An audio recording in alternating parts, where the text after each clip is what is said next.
नमस्कार दोस्तों, स्वागत है आप सभी का हमारे YouTube चैनल है परिचित मज़ेदार हिंदी कहानियों में। आज इस वीडियो में हम आपके लिए नाग पंचमी की कथा लेकर आए हैं। नाग पंचमी के दिन अपने परिवार के कल्याण के लिए नाग देवता से उनके आशीर्वाद की मांग की जाती है, इसीलिए उनकी पूजा कर उनको भोग लगाया जाता है। कथा इस प्रकार है। प्राचीन काल में एक सेठ जी थे। उनके 7 पुत्र थे। सातों के विवाह हो चुके थे। सबसे छोटे पुत्र की पत्नी श्रेष्ठ चरित्र की, विदुषी और सुशील थी। वह सभी का आदर करती। एक दिन बड़ी बहू ने घर लीपने को पीली मिट्टी लाने के लिए सभी बहुओं को साथ चलने के लिए कहा, तो सभी डलिया और खुरपी लेकर मिट्टी को खोदने लगी। तभी वहाँ एक सर्प निकला, जिसे बड़ी बहू खुरपी से मारने लगी। यह देखकर छोटी बहू ने उसे रोकते हुए कहा, मत मारो इसे, यह बेचारा निरपराध है। यह सुनकर बड़ी बहू ने उसे नहीं मारा। छोटी बहू ने उससे कहा, हम अभी लौट कर आती हैं, तुम यहाँ से जाना मत। यह कहकर वह सबके साथ मिट्टी लेकर घर चली गई और वहाँ कामकाज में फंसकर सर्प से जो वादा किया था उसे भूल गई। उसे दूसरे दिन यह बात याद आई तो सबको साथ लेकर पहुँची और सर्प को उस स्थान पर बैठा देखकर बोली, सर्प भैया, मुझसे भूल हो गई, उसकी क्षमा मांगती हूँ। तब सर्प बोला, तू भैया कह चुकी है, इसीलिए तुझे छोड़ देता हूँ, नहीं तो झूठी बात कहने के कारण तुझे अभी डस लेता। फिर बोला, अच्छा, तुम आज से मेरी बहन हुई और मैं तेरा भाई हुआ, तुझे जो मांगना हो मांग ले।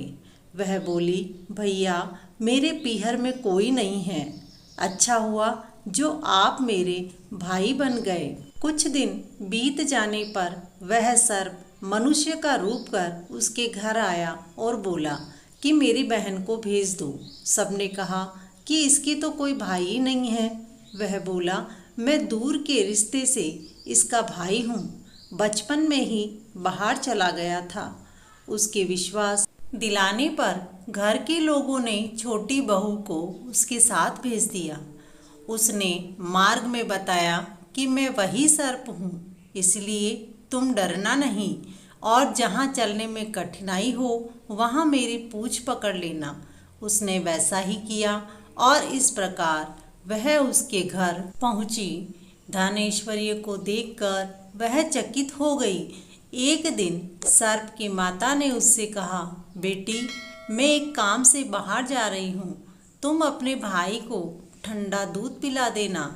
उसे ये बात ध्यान नहीं रही और उसने गरम दूध पिला दिया, जिससे उसका मुंह जल गया। यह देखकर सर्प की माता बहुत क्रोधित हुई, परंतु सर्प के समझाने पर शांत हो गई।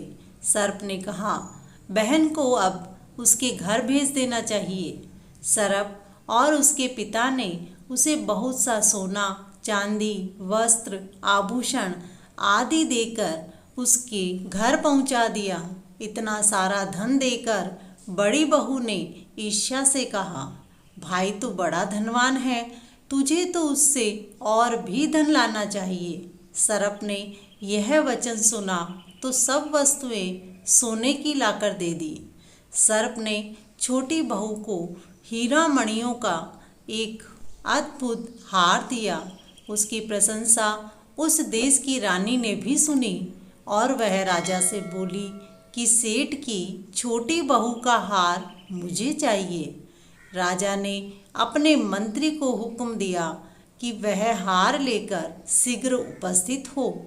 मंत्री ने सेठ जी से आकर कहा कि महारानी जी छोटी बहू का हार पहनना चाहती हैं।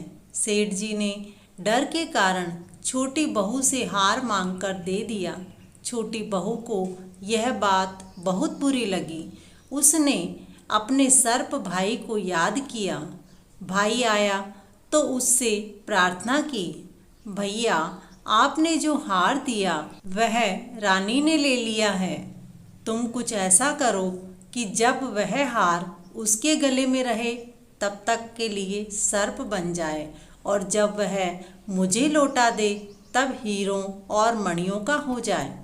सर्प ने ठीक वैसा ही किया। जैसे ही रानी ने हार पहना वैसे ही वह सर्प बन गया। यह देखकर रानी चीख पड़ी और रोने लगी। यह देखकर राजा ने सेठ के पास खबर भेजी कि छोटी बहू को तुरंत भेजो। सेठ जी डर गए कि राजा न जाने क्या करेंगे। वे स्वयं छोटी बहू को साथ लेकर उपस्थित हुए। राजा ने छोटी बहू से पूछा, तूने क्या जादू किया है? मैं तुम्हें दंड दूंगा। छोटी बहू बोली, राजन क्षमा करें, यह हार ही ऐसा है कि मेरे गले में हीरों और मणियों का रहता है और दूसरे के गले में सर्प बन जाता है।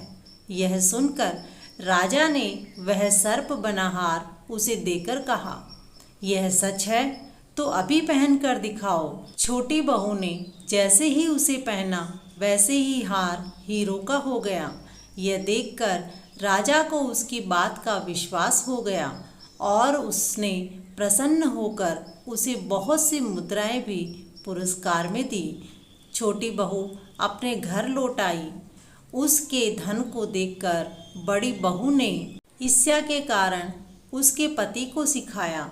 उसके पति ने अपनी पत्नी को बुलाकर कहा, ठीक ठीक बता कि यह धन तुझे कौन देता है। तब वह सर्प को याद करने लगी। तब उसी समय सर्प ने प्रकट होकर कहा, यदि जो कोई मेरी धर्म बहन के आचरण पर संदेह प्रकट करेगा तो मैं उसे डस लूँगा। यह सुनकर छोटी बहू का पति बहुत प्रसन्न हुआ और उसने सर्प देवता का बड़ा सत्कार किया। उसी दिन से नाग पंचमी का त्यौहार मनाया जाता है और स्त्रियां सर्प को भाई बनाकर उसकी पूजा करती हैं। दोस्तों, सर्प के प्रकोप से बचने के लिए ही नाग पंचमी के दिन नाग देवता की पूजा की जाती है। इस दिन कई लोग धन धान्य की इच्छा से भी नाग पंचमी का व्रत भी करते हैं। नाग देवता के मंदिर में श्रीफल चढ़ाया जाता है। ओम कुरुकुल्ले हुम फट स्वाहा। माना जाता है कि इस श्लोक का उच्चारण करने से सर्प का जहर उतर जाता है। हे नाग देवता, जिस प्रकार से आप छोटी बहू पर प्रसन्न रहे वैसे ही विश्व की सभी बहनों पर और उनके परिवार पर अपनी कृपा बनाए रखना।